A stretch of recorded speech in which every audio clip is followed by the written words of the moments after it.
کھانے کو ضائع نہیں کرنا. کچھ لوگ دیکھتے ہیں کوئی چیز کہتے ہیں اچھا یہ پھینکو اس کو پرے. کھجور لیں گے اس کے اندر وہ چھوٹی چھوٹی لگ جاتی ہے نا سسری سی, تو کہتے ہیں نہیں یہ نہیں کھانی, پھینک دو پھینک دو پھینک دو. یہ اسراف ہے. نبی صلی اللہ علیہ وسلم کی سنت کیا ہے؟ آپ کے سامنے پرانی کھجور پیش کی گئی, آپ نے کھول کے اچھی طرح جائزہ لیا, سسریاں نکالی, صاف کیا اور باقی کھا لی. اگر کوئی لقمہ زمین پہ گر جاتا تھا تو آپ کیا کرتے تھے؟ اٹھا کے پھینک دو؟ نہیں, بلکہ اس کو صاف کر کے کھا لیتے تھے. نبی صلی اللہ علیہ وسلم نے فرمایا شیطان تم میں سے ہر ایک آدمی کے پاس اس کے ہر کام کے وقت موجود رہتا ہے, یہاں تک کہ کھانے کے وقت بھی. لہٰذا جب تم میں سے کسی کا لقمہ گر جائے تو چاہیے کہ اس کو کھا لے صاف کر کے, اور اسے شیطان کے لیے نہ چھوڑے. کھانے کے بعد برتن کو کیا کرنا چاہیے؟ صاف کرنا چاہیے. ہم پہلے بے سوچے سمجھے برتن بھر لیتے ہیں, خاص طور پہ شادیوں میں. توجہ سے سنیے یہ بات, بڑی سخت تکلیف ہوتی ہے جب لوگ شادیوں پہ جاتے ہیں اور پلیٹوں کے اندر چھوٹے چھوٹے ٹیلے بنا لیتے ہیں کھانا ڈال ڈال کے, اور پھر 2-4 لقمے کھاتے ہیں, کوئی چھوٹے بچے کو ساتھ کھلایا اور باقی ساری کی ساری پلیٹ واپس. اس کا حساب کون دے گا؟ پہلے تھوڑا ڈال کے چکھ لیں کہ آپ کے حساب سے نمک پورا ہے یا نہیں, اور اگر پہلی دفعہ میں آپ کو ٹھیک لگتا ہے تو بس پھر دوبارہ اتنا ڈالیں جتنا آپ کو بھوک ہے کھانا ہے. کھانا زیادہ نہیں ڈالنا, نہ گھر میں نہ شادیوں میں پارٹیوں میں نہ کسی کے گھر, کیونکہ وہاں انسان سوچتا ہے میرا کیا جاتا ہے, مجھے تو کوئی نقصان نہیں.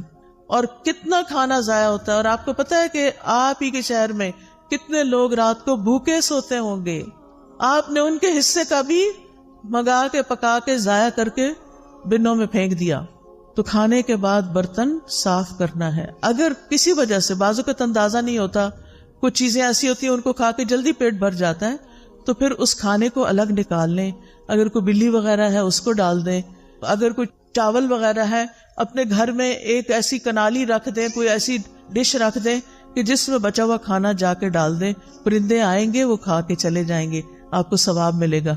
میں تو جب روٹی خود بناتی تھی تو پیڑے کا آٹا ہوتا ہے نا, وہ اگر ہاتھوں کو لگ جاتا تھا تو میں اس کے لیے الگ برتن رکھتی تھی, اور صبح سے رات تک جتنے بھی اس کے اندر ہاتھ سے اترا ہوا آٹا جمع ہوتا تھا وہ شام تک چھوٹی چھوٹی سوئیاں بن جاتا تھا سوکھ کے, پھر میں اس کو چڑیا کو ڈال آتی تھی. کیونکہ ذرے کا بھی وزن ہوگا نا قیامت کے دن, کے نہیں ذرے کا وزن ہے نا. فَمَن يَعْمَلْ مِثْقَالَ ذَرَّةٍ خَيْرًا يَرَهُ وَمَن يَعْمَلْ مِثْقَالَ ذَرَّةٍ شَرًّا يَرَهُ. شر کیا ہے؟ ضائع کرنا. خیر کیا ہے؟ کسی کے فائدے میں لے آنا. اور مجھے امید ہے کہ آپ پرندوں وغیرہ کے لیے پانی بھی رکھتے ہوں گے. آج کل آپ دیکھیں بارشیں نہیں ہو رہی, سخت گرمی میں بھی پانی ڈالیں, لیکن سردی میں بھی پانی رکھیں. کبھی راستے میں دیکھتے ہو نا پرندوں وغیرہ کو, میں سوچتی کہیں پانی نظر نہیں آ رہا, پتہ نہیں کہاں سے پیتے ہیں بےچارے, ان کو بھی پیاس لگتی ہوگی.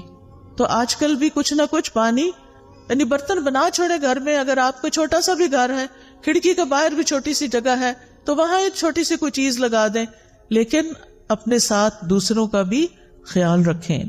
پھر اسی طرح صحت کو فائدہ دینے والی غذا کھائیں اور وہ چیزیں چھوڑ دیں جو صحت کو نقصان دیتی ہیں. ام منذر کہتی ہیں رسول اللہ صلی اللہ علیہ وسلم میرے گھر تشریف لائے, آپ کے ساتھ علی رضی اللہ عنہ بھی تھے, اور علی رضی اللہ عنہ بیماری سے اٹھے تھے, کمزور تھے. ہمارے ہاں کھجوروں کے خوشے لٹک رہے تھے, تو رسول اللہ صلی اللہ علیہ وسلم اٹھے اور ان سے کھانے لگے, اور حضرت علی بھی کھانے کے لیے اٹھے, تو رسول اللہ صلی اللہ علیہ وسلم نے ان سے فرمایا رک جاؤ, ابھی تم کمزور ہو. چنانچہ وہ رک گئے, ان کو پرہیز بتایا آپ نے. ام منذر کہتی ہے میں نے جو اور چکندر پکائے ہوئے تھے وہ آپ کی خدمت میں پیش کیے, تو آپ نے فرمایا اے علی یہ لے لو, یہ تمہارے لیے زیادہ فائدے کی چیز ہے. کھانا کھا کے کیا کرنا چاہیے, شکر کیسے کرنا چاہیے؟ اس میں آپ دیکھیں سب سے پہلی دعائیں کون سی ہیں؟ کھانا کھانے کے بعد کی دعائیں. ایک نہیں کئی دعائیں ہیں. آپ نے پتہ کیا کرنا ہے؟ ان دعاؤں کو, اس پیپر کو اس میں سے الگ کر کے آپ نے اپنے کچن میں جہاں کھانا کھاتے ہیں یا ڈائننگ ہال میں یا پھر جہاں بھی آپ ہوتے ہیں وہاں یہ لگا لیں اور دیکھ کے پڑھنا شروع کریں اور ایک ایک یاد کرنا شروع کریں, تاکہ کھانے کے بعد پڑھ کے آپ اٹھیں. ٹھیک ہے انشاءاللہ, اور اس سے آپ کو انشاءاللہ بہت ثواب ہوگا, اور یہ شکر ادا کرنے کا ایک طریقہ ہے. مثال کے طور پر آپ دیکھیں، اللہم بارک لنا فیہ وَأَطْعِمْنَا خَيْرًا مِّنْهُ، اے اللہ ہمیں اس کھانے میں برکت عطا فرما اور ہمیں اس سے بہتر کھلا. سبحان اللہ. ہر دفعہ کھانا کھا کے اگر آپ یہ دعا مانگتے ہیں کہ اللہ ہمیں اس سے بہتر عطا فرما، تو کیا ہوگا؟ شکر ادا کرنے والے کو کیا ملتا ہے؟ بہتر ملتا ہے. پھر الحمدللہ الذی اطعم وسقا وصوغہ وجعل لہ مخرجا، تمام تعریفیں اللہ کے لیے ہیں جس نے کھلایا پلایا اور اسے جسم میں پیوست کیا، یعنی ہمارے جسم کا حصہ بنا اور اس کے نکلنے کی راہ بنا، یعنی جو ویسٹ تھا وہ بھی جسم سے نکل گیا. اور اسی طرح باقی دعائیں بھی ہیں. میں نے یہ دعائیں اپنے کچن میں لگائی ہوئی ہیں اور الحمدللہ پڑھنے میں بہت آسانی ہوتی ہے. پھر اس کے بعد کھانے پینے میں اسراف سے بچنا ہے. یہ بڑا اہم سبق ہے. اللہ سبحانہ وتعالیٰ فرماتے ہیں، یا بنی آدم خذوا زینتکم عند کل مسجد وکلوا واشربوا ولا تسرفوا انہ لا یحب المسرفین. اے آدم کی اولاد، ہر نماز کے وقت اپنی زینت لے لو، یعنی لباس میں نماز پڑھو، اور کھاؤ اور پیو اور حد سے نہ گزرو، بے شک وہ حد سے گزرنے والوں سے محبت نہیں رکھتا. اسراف کسی بھی چیز میں پسندیدہ نہیں، نہ لباس میں اور نہ کھانے پینے میں اور نہ کسی اور چیز میں. اسراف کیا ہے؟ نمبر 1، ضرورت سے زیادہ کھانا پینا. لوگوں کو اسراف کا مطلب نہیں پتا. ضرورت سے زیادہ کھانا پینا، کھانے کی ہرس، اور ایک وقت میں کئی چیزیں کھانا، یہ بھی کھا لو وہ بھی کھا لو وہ بھی شکلو، یہ بھی کھاؤ یہ بھی کھاؤ. اس وقت تو پتہ نہیں چلتا، لیکن جب ہضم ہونے پہ آتا ہے تو پھر تکلیف شروع ہو جاتی ہے.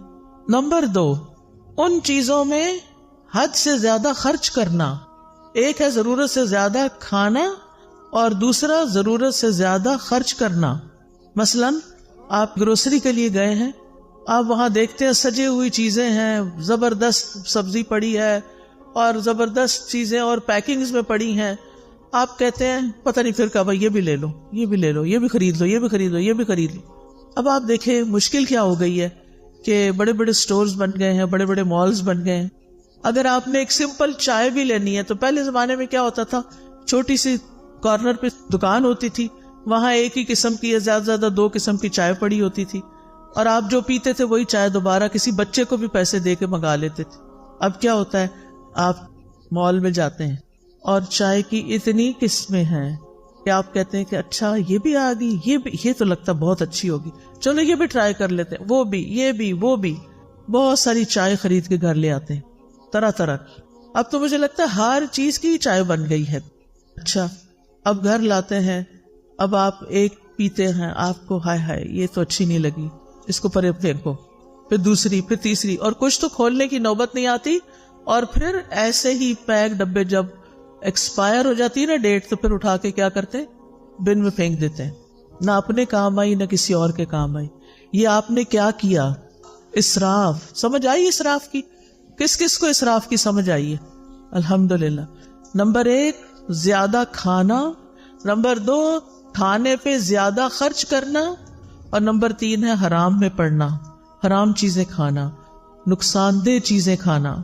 تو اللہ سبحانہ تعالیٰ نے کیا فرمایا؟ کھاؤ پیو لیکن اسراف نہیں کرو. نبی صلی اللہ علیہ وسلم نے فرمایا کھاؤ اور پیو، پہنو اور صدقہ کرو، لیکن اسراف نہ کرو نہ تکبر کرو. ابن عباس کہتے ہیں جو تمہارا جی چاہے کھاؤ، جو تمہارا جی چاہے پہنو، مگر 2 باتوں سے ضرور بچو، اسراف اور تکبر. تکبر کیوں؟ کیونکہ عام طور پر لوگ اپنا آپ دکھانے کے لیے، اپنے آپ کو بڑا ظاہر کرنے کے لیے قیمتی سے قیمتی، مہنگے سے مہنگے کپڑے پہنتے ہیں اور قیمتی سے قیمتی چیزیں خرید کے رکھ لیتے ہیں صرف دکھاوے کے لیے، استعمال کچھ بھی نہیں کرتے. تو پھر کیا کہا ابن عباس نے؟ یعنی اللہ کی نعمتیں کس لیے بنی ہیں، کس لیے اگائی ہیں اللہ نے، کس لیے پیدا کی؟ ہمارے لیے.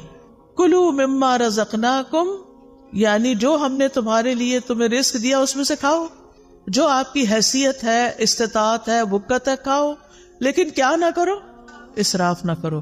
اور پہننا بھی جو تمہیں پسند ہے.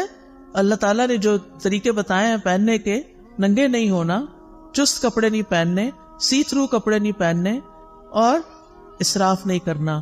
یعنی اپنے لمٹس دیکھ کے خرچ کرنا ہے. اگر آپ کے والد کی تنخواہ ہی 1 لاکھ ہے مثلاً، اور آپ اپنی شادی کا جوڑا بھی 1 لاکھ کا بنوا رہی ہیں، تو کیا یہ جائز ہوگا؟ یہ کیا ہوگا؟ اسراف ہوگا. اور جب ایسا نہیں ہوتا کہ وہ گھر میں افورڈ نہیں کر سکتے، تو وہ بیچارے کیا کرتے ہیں؟ پھر قرض اٹھاتے ہیں یا کسی سے صدقہ مانگتے ہیں کہ میری بیٹی کی شادی ہے، مجھے مدد دو. اور بیٹی صاحبہ ایک دفعہ وہ جوڑا پہننے کے بعد دوبارہ کبھی نہیں پہنتی، اور سنبھال کے رکھتی ہیں، کسی اور کو بھی نہیں دیتی. کیا اس جوڑے کا حساب ہوگا؟ کیا اس کے بارے میں پوچھ ہوگی؟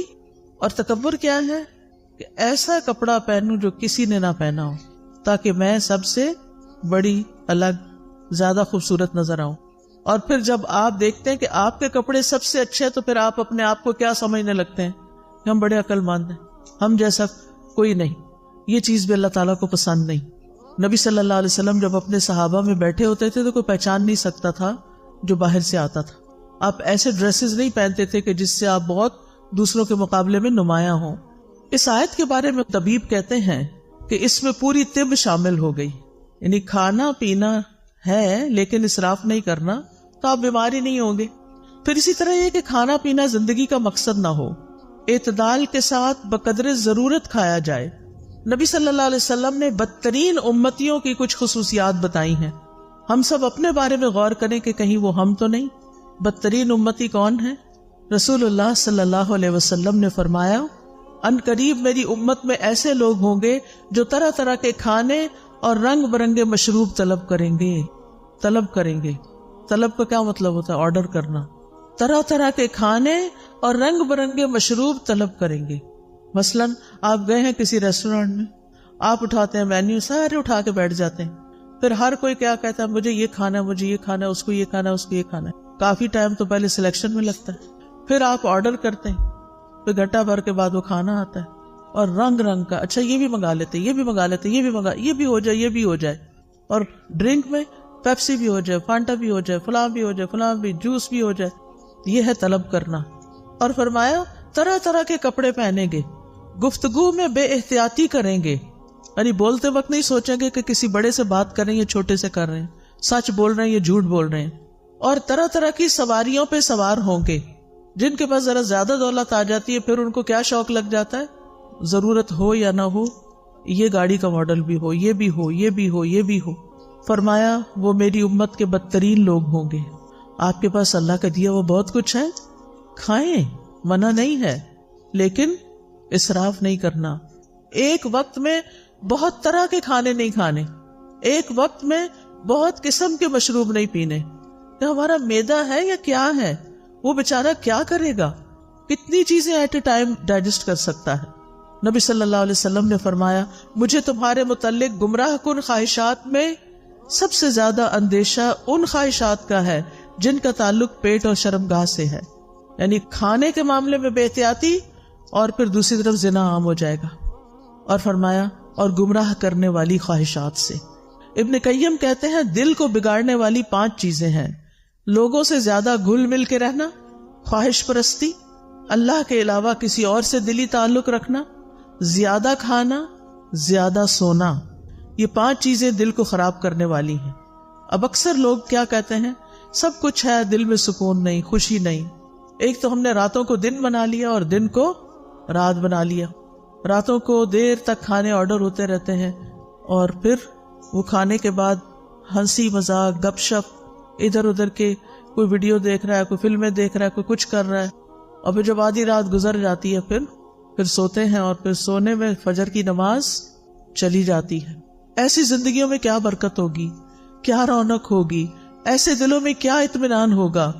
چاہے آپ نے 100 طرح کے اچھے اچھے کھانے کھائے ہوں، آپ کا دل خوش نہیں ہو سکتا. اس کے لیے آپ کو واپس قرآن و سنت کی طرف لوٹنا ہوگا. ابو سلمان دارانی کہتے ہیں جو زیادہ کھاتا ہے اس پہ 6 آفتیں آتی ہیں. نمبر 1، وہ مناجات کی حلاوت کھو دیتا ہے، اس کو اللہ سے راز و نیاز کی باتیں کرنی نہیں آتی، اس کی دعاؤں میں کوئی خشوع نہیں رہتا. نمبر 2، علم و حکمت یاد کرنے سے محروم ہو جاتا ہے، حافظہ خراب ہو جاتا ہے. نمبر 3، مخلوق پر شفقت سے محروم ہو جاتا ہے. کیونکہ جب وہ پیٹ بھر لیتا ہے وہ سمجھتا سب کے پیٹ بھرے ہوئے ہیں، وہ کسی اور کے بارے میں نہیں سوچتا، اس پر عبادت ثقیل ہو جاتی ہے، مشکل ہو جاتی ہے، اس کی خواہشات اور شہوت بڑھ جاتی ہے۔ سارے اہل ایمان مسجدوں کی طرف چکر لگاتے ہیں اور پیٹ بھرنے والا کوڑا کرکٹ کی طرف گردش کرتے ہیں، یعنی پہلے زمانے میں کوڑے کے ڈھیروں کے پاس لوگ جا کے رفع حاجت کرتے تھے، یعنی آج کل کی زبان میں، اور یہ بار بار واش روم کے چکر لگاتے رہتے ہیں، یہ بار بار ٹوائلٹ ہی جاتے رہتے ہیں۔ اذان تو ایک وقت پہ ہوتی ہے، نماز تو اپنے وقت پر ہوتی ہے، وہ یہ تو نہیں دیکھتی کہ اب کون ابھی تک آیا اور کون نہیں آیا۔ پھر آپ دیکھیں کہ کھانے کی شکر گزاری میں یہ بھی ہے کہ انسان اللہ کی مخلوق کو بھی کھلائے۔ قرآن مجید میں آتا ہے وَالَّذِينَ فِي أَمْوَالِهِمْ حَقٌّ مَّعْلُومٌ لِلسَّائِلِ وَالْمَحْرُومِ، وہ جن کے مالوں میں ایک مقرر حصہ ہے سوال کرنے والے کے لیے اور جسے نہیں دیا گیا۔ اسلام میں بھوکے کو کھانا کھلانے کا حکم ہے۔ نبی صلی اللہ علیہ وسلم نے فرمایا بھوکے کو کھانا کھلاؤ، بیمار کی تیمارداری کرو، قیدی کو رہائی دلاؤ۔ لیکن کتنا ظلم ڈھاتے ہیں ہم، کام والی رکھ لیتے ہیں اور اسے کہتے ہیں اتنی تنخواہ دیں گے، کھانا وانا کچھ نہیں۔ آپ اپنے کچن میں اس سے سارا کام کراتے ہیں، کھانے کی خوشبوئیں اٹھ رہی ہوتی ہیں، جیسی آپ کو بھوک لگتی ہے اس غریب کو بھی لگی ہوتی ہے، اور جب آپ کھانا پکوا لیتے ہیں تو اس کو خدا حافظ کر دیتے ہیں، ہم نے تم سے کھانا نہیں باندھا ہوا، بس صرف تنخواہ دیں گے۔ اب وہ بیچاری گھر جائے، کیا خریدے اور کیا پکائے؟ مہنگائی کا حال تو اب سب کو پتا ہے۔ اگر اپنے ہی کھانے میں سے، جیسے نبی صلی اللہ علیہ وسلم نے فرمایا جو تمہارے لیے پکا کے لائے تو چند لقمے اس کو بھی اس میں سے کھلاؤ، اگر اس میں سے آپ اسے بھی دے دیتے ہیں، بٹھا کے کھلا دیتے ہیں، کتنا بڑا اجر کماتے ہیں۔ آپ کو گھر سے باہر جا کے صدقہ کرنے کی ضرورت نہیں پیش آئے گی اگر آپ گھر کے غریب ملازموں کو اچھا کھانے پینے کو دے دیتے ہیں۔ کیا حکم ہے؟ جو خود کھاؤ وہی ان کو کھلاؤ۔ کیا ہم اس پہ عمل کرتے؟ ان کا کھانا تو الگ بنتا ہے۔ اب آپ دیکھیں ایک کک جو کئی کھانے بنا کے آپ کے سامنے رکھ رہا ہے اور خود اپنے لیے دال بنا کے بیٹھ کے کھا رہا ہے، غریب، وہ آپ کے لیے دل میں کیسی محبت رکھے گا، اس کے دل میں کیسی کیسی تکلیف ہوگی کہ میں یہ سب کچھ صرف بنانے کے لیے، مجھے چکھنے کی بھی اجازت نہیں، اور میں اپنے سرونٹ کوارٹر میں جا کے دال ابال کے کھاؤں۔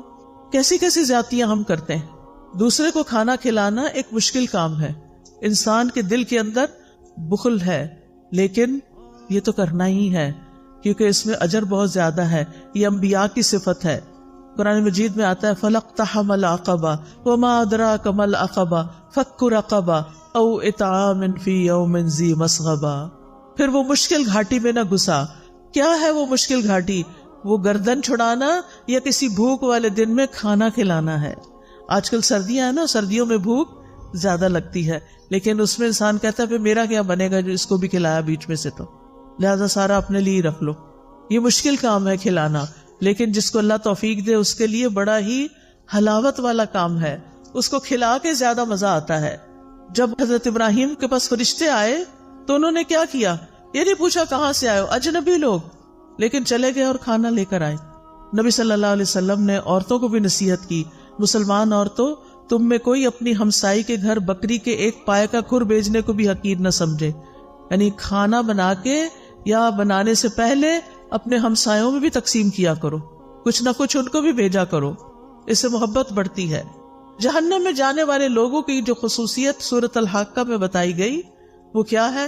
انہ کان لا یؤمن باللہ العظیم ولا یحض علی طعام المسکین، کہ وہ اللہ بڑے عظمت والے پر ایمان نہیں رکھتا تھا اور نہ مسکین کو کھانا کھلانے کی ترغیب دیتا تھا۔ یعنی صرف خود کھلانا بھی کافی نہیں، اوروں کو بھی ترغیب دلانی ہے کہ وہ بھی کھلایا کرے۔ نبی صلی اللہ علیہ وسلم نے کیا حکم دیا تھا اپنے صحابہ کو کہ کھانے میں کیا کریں؟ پانی زیادہ ڈال لیں، شوربہ بنا لیں اور ہمسایوں کو یاد رکھیں۔ ابو درداء رضی اللہ عنہ اپنی بیوی کو مساکین کی وجہ سے زیادہ شوربہ بنانے کی ترغیب دیتے، اور لیٹلی آپ دیکھیں کہ ہم لوگوں کے کھانے کا سٹائل کیا ہو گیا ہے، شوربے والے کھانے تو غائب ہوتے جا رہے ہیں۔ اب ہم سب کی پسند کیا ہے؟ فرائیڈ یا روسٹ یا بنا ہوا کھانا، بس، جو معدے پہ ہضم کرنا بھی بڑا مشکل ہے۔ نہ ہم نے خود اپنے لیے فائدے کا کام کیا اور نہ دوسروں کو فائدہ پہنچایا۔ وہ کہتے تھے ہم نے ایمان لا کے آدھی زنجیر اتار پھینکی ہے، یعنی جہنم میں جانے والی، کیونکہ اس میں آتا نا کہ وہ کہا جائے گا کہ اس کو جہنم میں جکڑو زنجیروں میں، کیا ہم باقی بھی نہ اتار دیں، یعنی کھانا کھلا کے؟ پھر اسی طرح آپ دیکھیں بہت سے سلف صالحین اپنی افطاری کے کھانے میں دوسروں کو ساتھ کھلاتے تھے. عبداللہ بن عمر، داؤد طائی، مالک بن دینار اور احمد بن حنبل انہی لوگوں میں سے تھے. ابن عمر یتیموں اور مسکینوں کے ساتھ بیٹھ کے افطار کرتے. اگر انہیں یہ علم ہو جاتا کہ انہوں نے مساکین اور یتیموں کو نہیں کھلایا تو وہ افطاری کے وقت کھانا نہیں پھر کھاتے تھے کہ مسکینوں کو کیوں نہیں کھلایا. اور بعض ایسے بھی تھے جیسے حسن بصری اور عبداللہ بن مبارک کہ خود بھوکے بھی رہ لیتے لیکن دوسروں کو کھلاتے، کیونکہ یہ اللہ تعالیٰ کو بڑا ہی محبوب اور پسند ہے کہ انسان دوسروں کو کھلائے. نبی صلی اللہ علیہ وسلم نے فرمایا وہ لوگ اللہ تعالیٰ کو زیادہ پیارے ہیں جو لوگوں کے لیے زیادہ فائدے مند ہیں. اللہ کے نزدیک سب سے پسندیدہ اعمال یہ ہیں کسی مسلمان کو خوش کرنا، اس سے کوئی تکلیف دور کرنا، اس کا قرضہ ادا کر دینا، اس سے بھوک کو دور کر دینا. پھر کھانا کھلانا جو ہے یہ صدقہ ہے، صرف باہر والوں کو نہیں، گھر والوں کو بھی. نبی صلی اللہ علیہ وسلم نے فرمایا تمہارا اپنے آپ کو کھلانا بھی صدقہ ہے، تمہارا اپنے بیٹے کو کھلانا بھی صدقہ ہے، تمہارا اپنی بیوی کو کھلانا بھی تمہارے لیے صدقہ ہے، تمہارا اپنے خادم کو کھلانا بھی تمہارے لیے صدقہ ہے. یعنی اس پر اجر ملے گا. کھانا پکا کے خود کھا رہے اس پر بھی اجر ہے، گھر والوں کو کھلا رہے اس پر بھی اجر ہے. یہ بات خواتین کو اپنے پلے باندھ لی چاہیے کہ میں جو کچن میں کام کرتی ہوں وہ میرے لیے بہت بڑا اجر کا کام ہے. کیونکہ عام طور پہ ہم کہتے ہیں یہ کیا مصیبت ہے، میں ہی پکاتی رہوں، اس کو مصیبت نہ سمجھیں، یہ اجر کی بات ہے. پھر اسی طرح کسی کو پانی کا ایک گھونٹ پلانا بھی صدقہ ہے. کھجور کا آدھا ٹکڑا دے کے بھی انسان جہنم سے بچ سکتا ہے. پھر اسی طرح خاص طور پر یتیموں اور مسکینوں کو کھلانا. نبی صلی اللہ علیہ وسلم نے فرمایا جو شخص مسلمان ماں باپ کے کسی یتیم بچے کو اپنے کھانے اور پینے میں اس وقت تک شامل رکھتا ہے جب تک وہ اس کی مدد سے مستغنی نہیں ہو جاتا، یعنی خود کمانے نہیں لگ جاتا، تو اس کے لیے یقینی طور پر جنت واجب ہو جاتی ہے. یعنی جو اپنے کھانے میں یتیموں اور مسکینوں کو شامل کر لیتا ہے، یعنی یتیموں کو خاص طور پر کہ جن کا کوئی کمانے والا نہیں، اس کی بیوہ ماں کو آزاد کر دیتا ہے کمانے کی فکر سے، تو ایسے شخص کے لیے جنت واجب. پھر آپ دیکھیں کہ آپ ایک لقمہ بھی جو کسی کو کھلاتے ہیں نا وہ ایسے پڑا نہیں رہتا. حدیث میں آتا ہے کہ اللہ سبحانہ وتعالیٰ تم میں سے ہر ایک کی کھجور اور لقمے کو اس طرح بڑھاتا ہے جیسے تم میں سے کوئی آدمی اپنے گھوڑے کے بچھیرے کو پالتا ہے، یہاں تک کہ ایک لقمہ احد پہاڑ جتنا ہو جائے گا. یعنی قیامت کے دن اتنا بڑا اس کا اجر آپ کے سامنے آئے گا. پھر اسی طرح رسول اللہ صلی اللہ علیہ وسلم نے فرمایا قیامت کے دن ہر شخص اپنے صدقے کے سائے میں ہوگا یہاں تک کہ لوگوں کے درمیان فیصلہ ہو جائے. یزید کہتے ہیں ابو الخیر کوئی دن ایسا نہیں جانے دیتے تھے جس میں کوئی چیز خواہ میٹھی روٹی یا پیاز یا اس طرح کی کوئی چیز صدقہ نہ کریں. جب گھر سے نکلتے تھے کچھ نہ کچھ کھانا لے کے نکلتے اور کسی نہ کسی کو کھلا دیتے تھے. ہانی بن یزید نے نبی صلی اللہ علیہ وسلم سے پوچھا مجھے کوئی ایسی چیز بتا دیں جس سے میرے لیے جنت لازم ہو جائے. آپ نے فرمایا حسن کلام اور کھانا کھلانے کو لازم پکڑو. کھانا کھلانا شروع کرو، یہ جنت لازم کر دے گا. اور جنت کے بالا خانے، خوبصورت محلات اس شخص کے لیے ہیں جو بات اچھی طرح کرے، کھانا کھلائے اور جب لوگ رات کو سو رہے ہوں تو وہ نماز پڑھے. اسی طرح صرف پانی پلانے کا بھی بہت بڑا اجر ہے.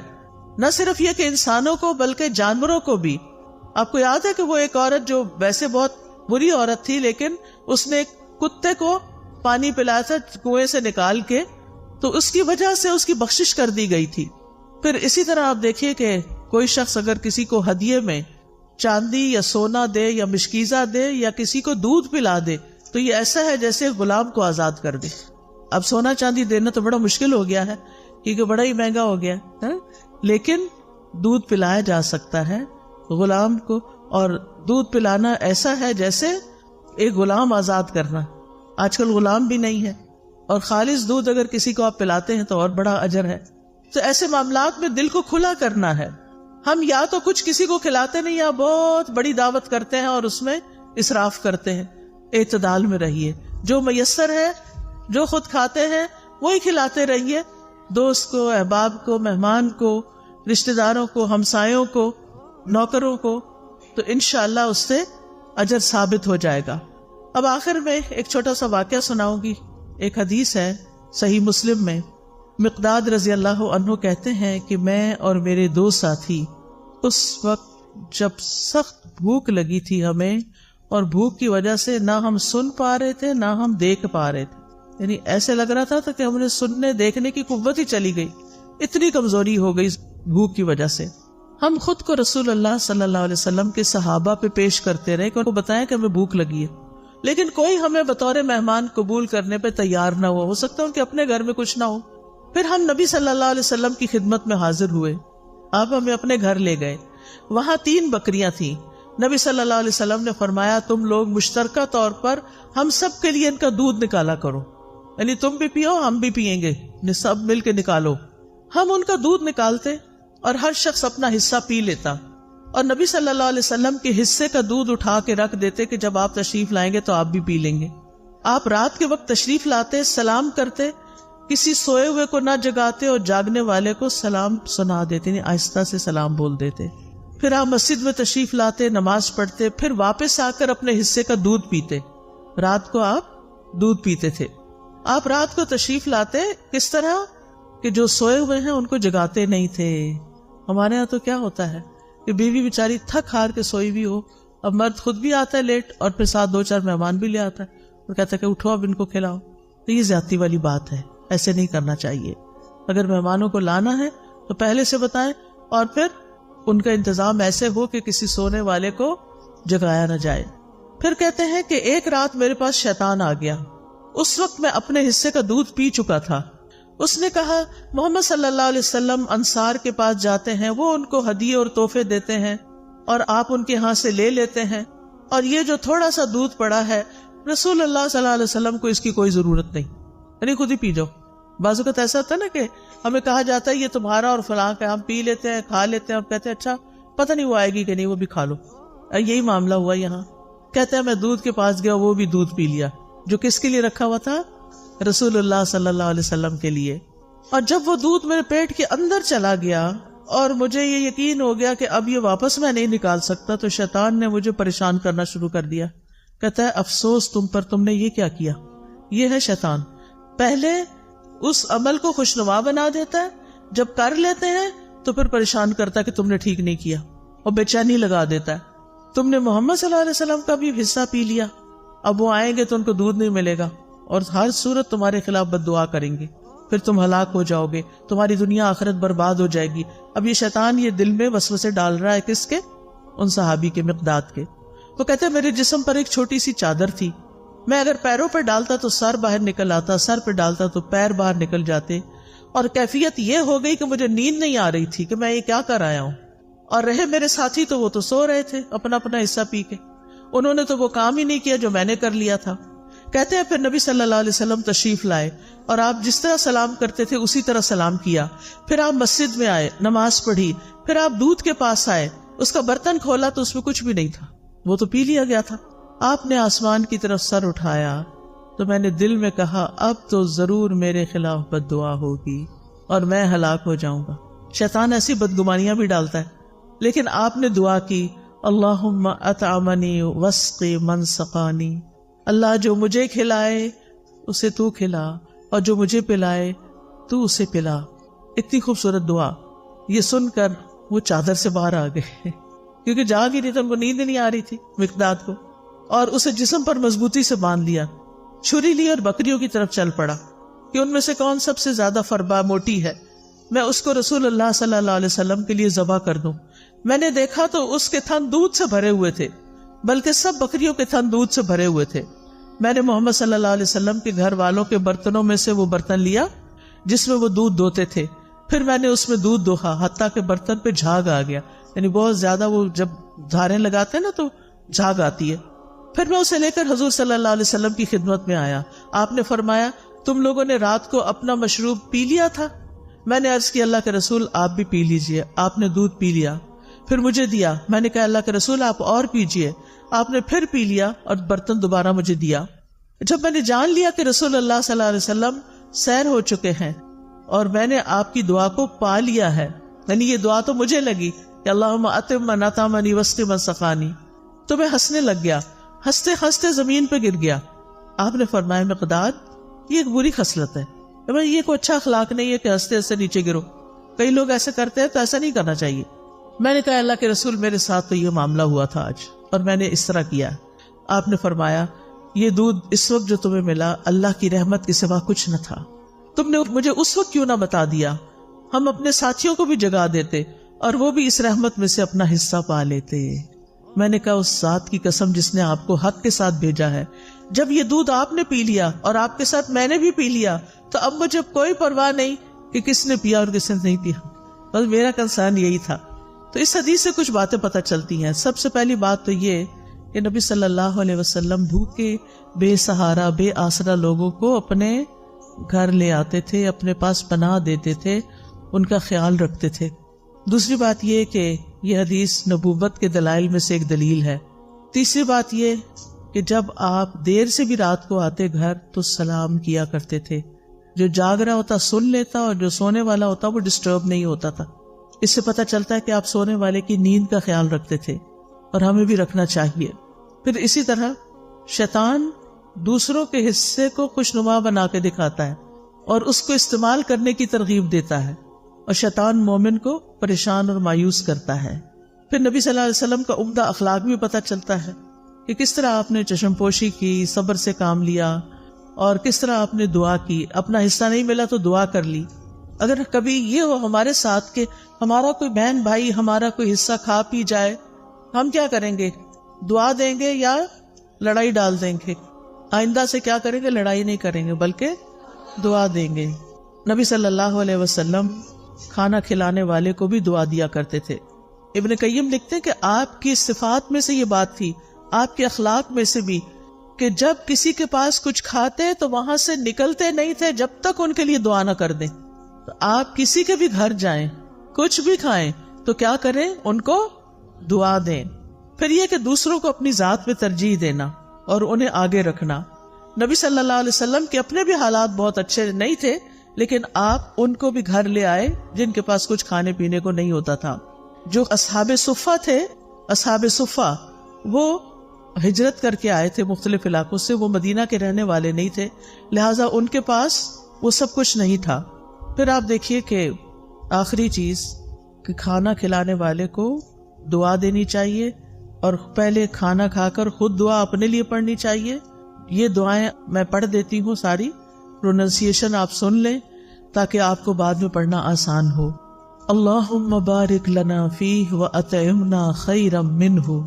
اے اللہ ہمیں اس کھانے میں برکت عطا فرما اور ہمیں اس سے بہتر کھلا.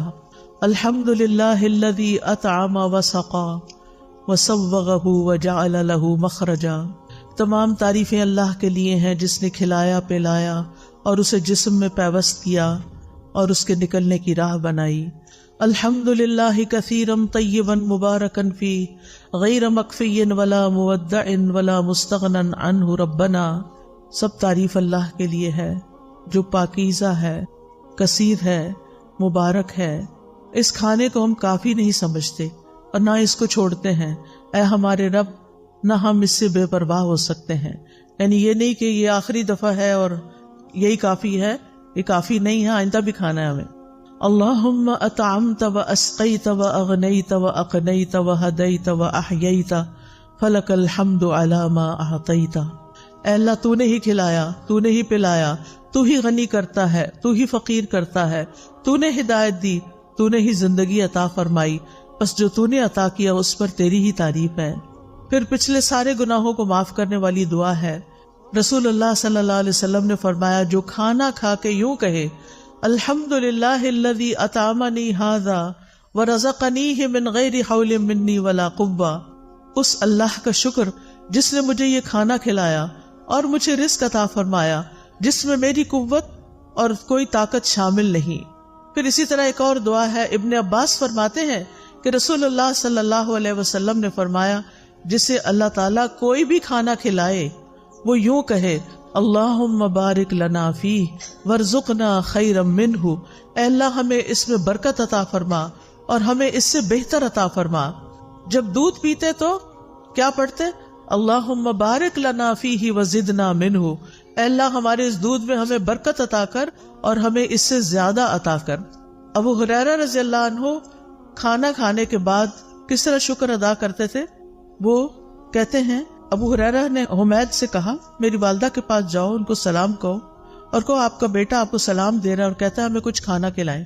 اس پر ان کی والدہ نے جو کی 3 روٹیاں اور زیتون کا تیل جو ہے اور نمک رکابی میں رکھا، اسے اپنے سر پہ رکھ لیا اور ان کے پاس لے کر یہ چلے گئے۔ پھر جب میں نے ان لوگوں کے سامنے کھانا رکھا تو ابو ہریرہ نے کہا یہ تو بہت بڑی چیز ہے، الحمدللہ الذی اشبعنا من الخیر، سب تعریف اللہ کے لیے ہے جس نے ہمارا پیٹ روٹی سے بھرا، یعنی ہمارا کھانا 2 سیاہ رنگ یعنی کھجور اور پانی کے سوا کچھ نہ تھا، تو جب روٹی ملتی تھی تو وہ بہت بڑی نعمت سمجھتے تھے اس کو۔